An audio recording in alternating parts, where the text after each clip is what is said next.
Hello guys, welcome to my YouTube channel.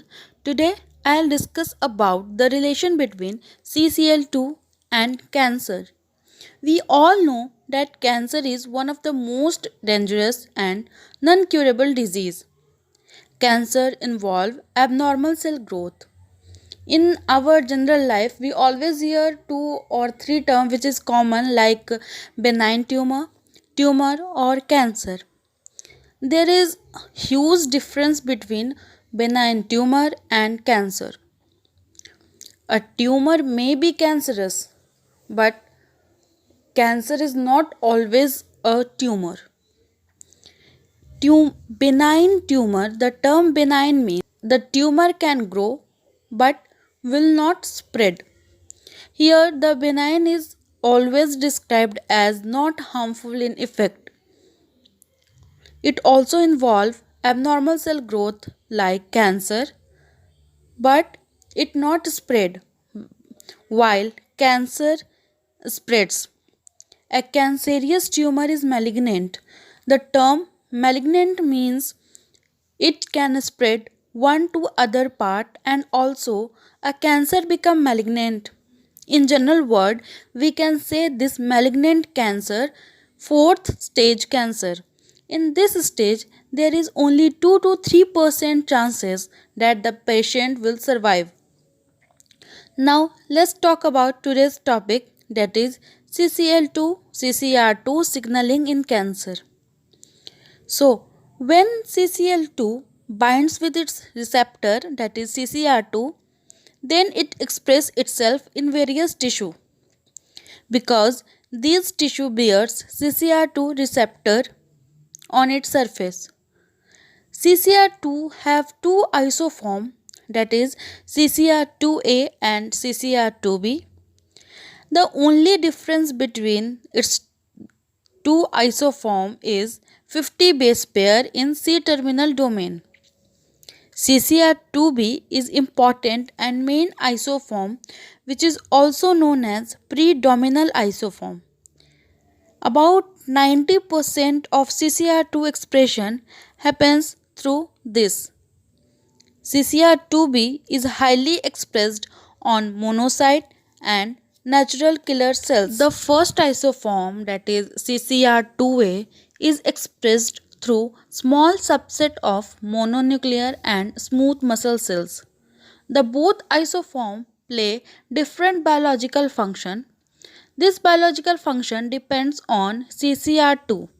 I mean to say that if CCR2 binds with CCR2A, then it performs different biological role, or if CCR2 binds with CCR2B, it performs something different.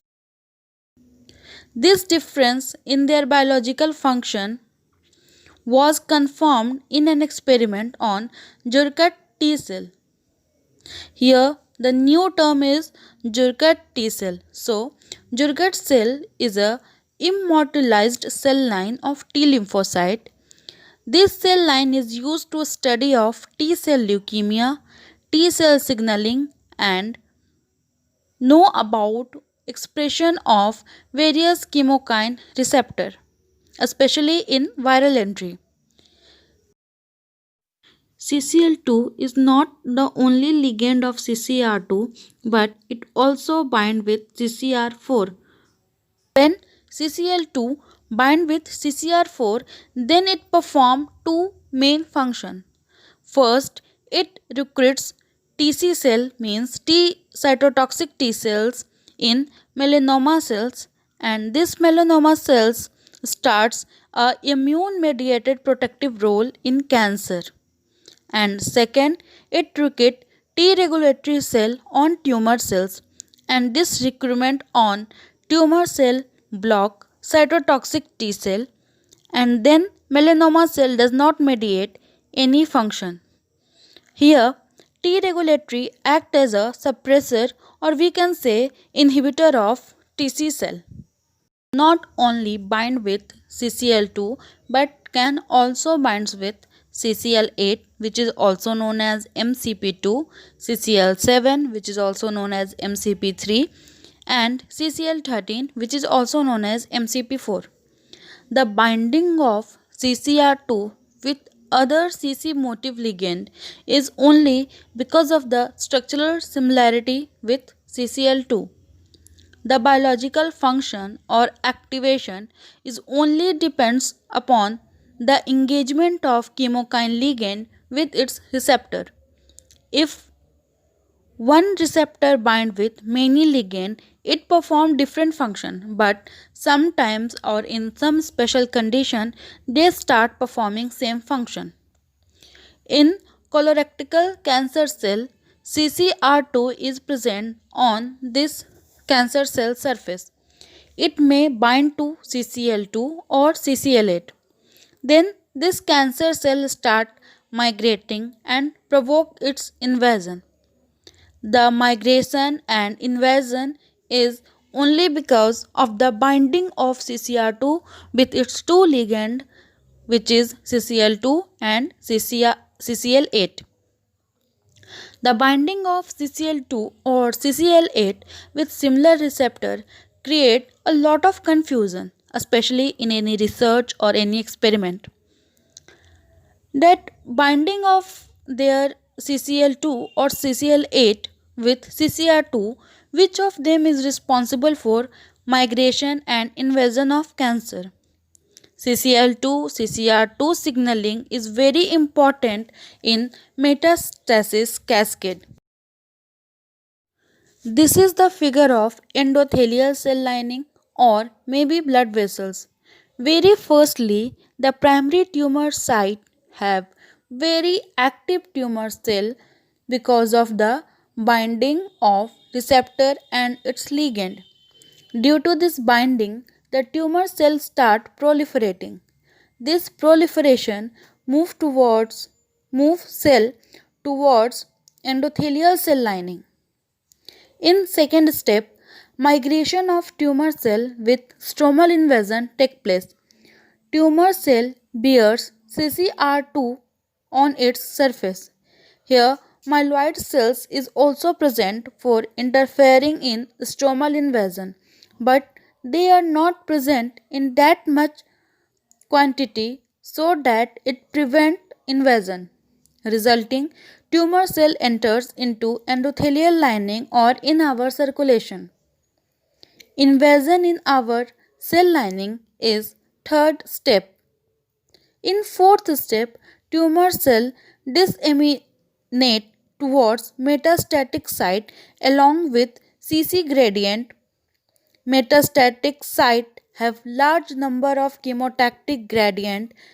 Chemotactic gradient means CCl2. So, due to chemotactic gradient CCl2, CCR2 present on tumor cell attracted by CCl2.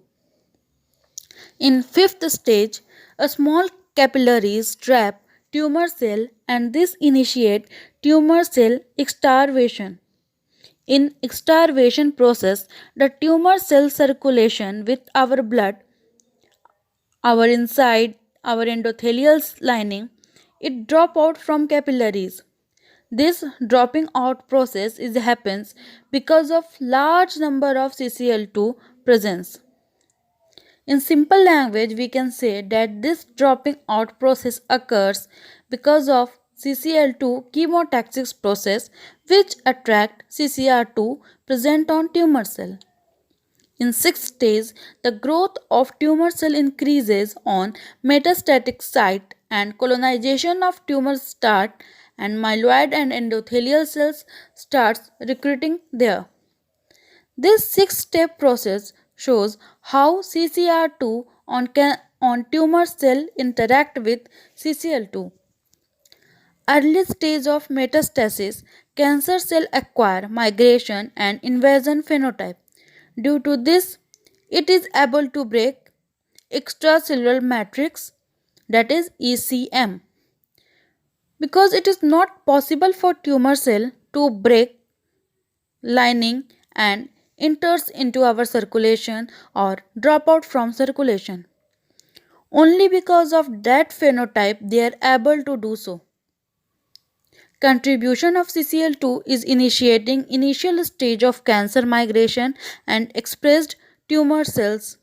It also induces MMP2 and MMP9 in cancer cell.